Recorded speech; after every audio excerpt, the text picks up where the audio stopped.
Շնորհակալ եմ շատ ազգային ժողովի նախագահի հարգելի տեղակալներ,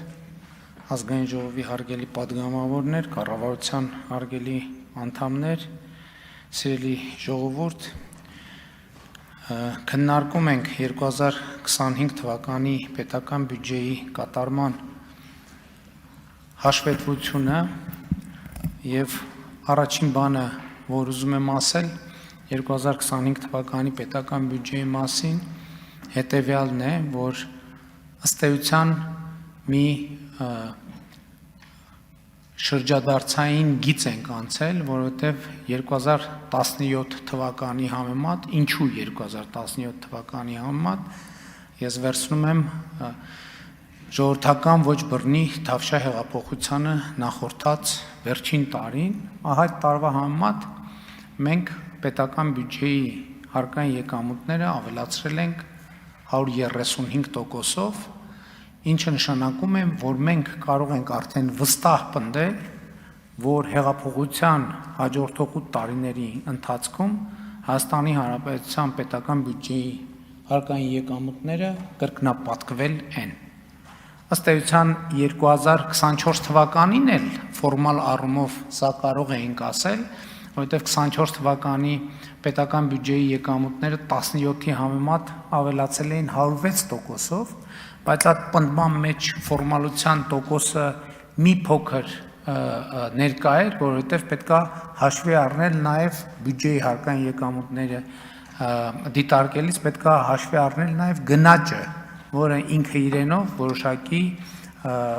շրջանառության աճ է ապահովում եւ 2017 թվականից մենք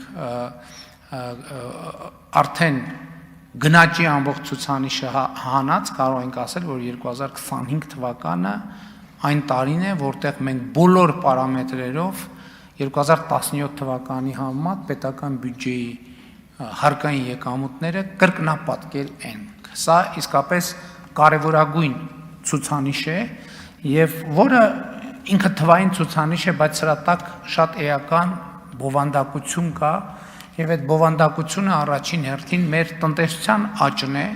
որովհետեւ ինչպես արդեն նշվեց, համախառն ներքին արդյունքի ավելի քան կրկնակի աճ է տեղի ունեցել եւ սա նույնպես շատ էական ցուցանիշ է եւ ցույց է տալիս մեր տնտեսության կշիռը, բայց էական եմ համարում, որ մենք 2025 թվականին արձանագրել ենք այն հիմքերը, որոնք մեզ թույլ են տալիս ասելու, որ մենք կարող ենք անցում կատարել դեպի նոր օրակարգ, որը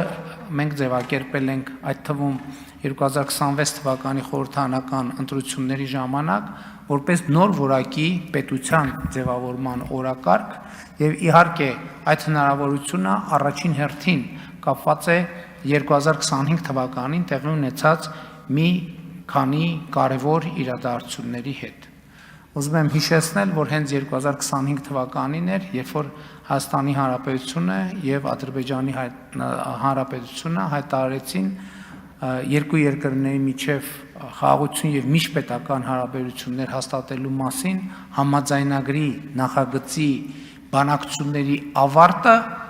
համաձայնագրի նախագծի համաձայնեցմամբ։ Սա իսկապես կարևորագույն իրադարձություն էր եւ այս իրադարձությունն է, որ հնարավոր դարձրեց խաղաղության հաստատումը 2025 թվականի օգոստոսի 8-ին Միացյալ Նահանգների մայրաքաղաք Վաշինգտոնում նախագահ Տրամպի մասնակցությամբ եւ նախաձեռնությամբ եւ մենք ի վերջո պետք է արձանագրենք, որ 2025 թվականը այն տարին է, որտեղ մենք լիարժեք արձանագրեցինք, որ ունենք խաղաղություն, ունենք հաստատված խաղաղություն եւ ըստ էության ունենք հակամարտության ավարտ Հայաստանի Հանրապետության եւ Ադրբեջանի Հանրապետության միջեւ։ Պիտի արձանագրենք, որ 2026 թվականին այդ փաստը լեգիտիմություն ստացավ եւ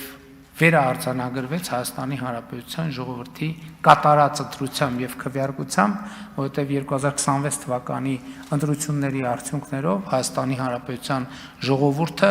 տեր կանգնեց խաղաղությանը, ինչը նշանակում է, որ մենք 2025 թվականը ըստ էության համարելով հեղափոխական կառավարման լավագույն տարին, կարող ենք արձանագրել, որ սրանից հետո մեզ սպասում են ամեն տարի պետքա լինի հետ հեղափոխական կառավարման լավագույն տարին, այդ թվում օրինակ բյուջետային հոսքերի տրամաբանության մեջ։ Ես առիթ ունեցել եմ այս ամբիոնից ասելու, որ արդեն 2026 թվականի պետական բյուջեի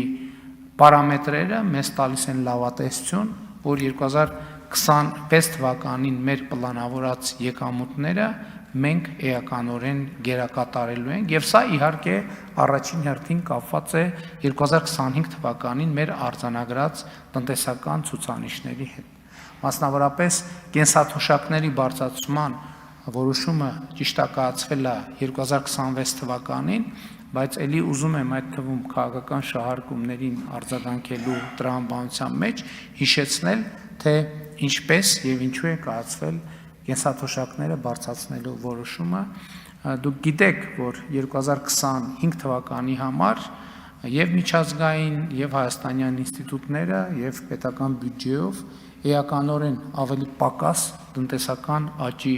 ցուցանիշ էր արձանագրված 5.2%, եթե չեմ սխալվում, եւ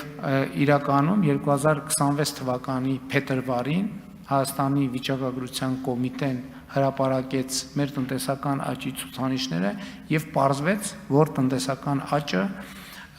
մոտ 2%-ով գերազանցում է կանխատեսված ցուցանիշը։ Իհարկե, այստեղ ես համոզված եմ եւ ակնհայտ է, որ սրանում դեր ունեցել են հենց այն քաղաքական իրադարձությունները, որոնց մասին քիչ առաջ խոսեցի։ Այսինքն 2025 թվականի մարտի Հայաստանի եւ Ադրբեջանի միջև խաղաղության համաձայնագրի տեքստի շուրջ բանակցությունների ավարտը հաջողությամբ եւ հետագայում նաեւ խաղաղության հաստատումը Վաշինգտոնում իրենք նոր տնտեսական խթան են բերել եւ այդ որոշումների եւ այդ փոփոխությունների արդյունքում է, որ մենք իրականում կանխատեսվածից ավելի մեծ տնտեսական աճ ենք ունեցել եւ մեծ համար քաղաքական խնդիր էր այդ թվում եւ միշտ կա այդ քաղաքական խնդիրը, որ տեսեք, մենք անդադ խոսում ենք տնտեսական աճի մասին, մենք խոսում ենք համախառն ներքին արդյունքի մեկ անձի եւ ընդհանրապես տնտեսության աճի մասին, որովհետեւ 2018 թվականից մինչեւ այսօր մեր տնտեսությունը 53%-ով աճել է։ Սա ահռելի մեծ թիվ է։ Մեկ անձի հաշվով համախառն ներքին արդյունքը ավելի քան կրկնապատկել է։ Եվ մեր իրականության մեջ սովորաբար ինչ պրոբլեմ գոյություն ունի, որ այս ամբիոնից հնչող վիճակագրությունները մարդիկ իրենց կյանքի վրա չեն տեսնում։ Այստեղ է որ խզումը առաջանում է եւ մեր մեծագույն քաղաքական խնդիրը եւ հանձնառությունն է, որ երբ որ այս ամբիոնից եւ Հայաստանի պետական ինստիտուտները ազդարարում են տնտեսական աճերի եւ զարգացման մասին, մարդիկ պետք է իրենց կյանքում կոնկրետության մեջ տեսնեն այդ աճերը։ Էսա պատճառը, որ արձանագրելով, որ 2025 թվականի տնտեսական աճը կանխատեսվածից շուրջ 2%-ով ավել է եղել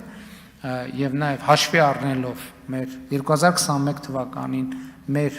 տված նախընտրական խոստումը, ես որոշում եմ կայացրել, որ անմիջապես որպես առաջին արձագանքը պետք է լինի Հայաստանի Հանրապետությունում թոշակների բարձրացումը եւ դրանով իսկ եւ ուզում եմ ասել, որ սա 2025 թվականի ցուցանիշ է, 2025 թվականի արձանագրման արդյունք է եւ առաջին անգամ մենք ունենք ավելի բարձր միջին կենսաթոշակ Հայաստանի Հանրապետությունում, քան նվազագույն սպառողական զամբյուղն է։ Եվ ելի ուզում եմ կրկնել մեր հանձնառությունը, որովհետեւ ընտրություններից առաջ մեր հանձնառությունների վերաբերյալ շատ են հնչել բամբասանքներ, որ ընտրություններից հետո այդ չեղարկվելու է եւ մեր պարտավորությունն է, ընդ որում դա հեշտ իրականանալի գործ չէ, որովհետեւ կենսաթոշակների հետ կապված ցանկացած գործողություն ինքը ենթադրում է շատ մեծ բյուջետային ծախսեր եւ սրա պատճառը հետեւյալն է, որ ել եմ ասում, եթե մենք 1000 դրամ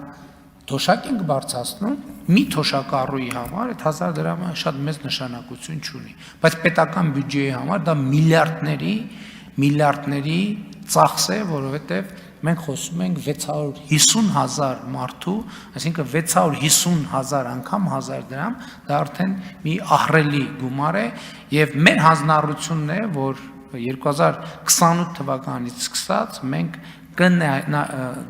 կվերանայենք եւ առնվազն գնաճի չափով մենք կինդեքսավորենք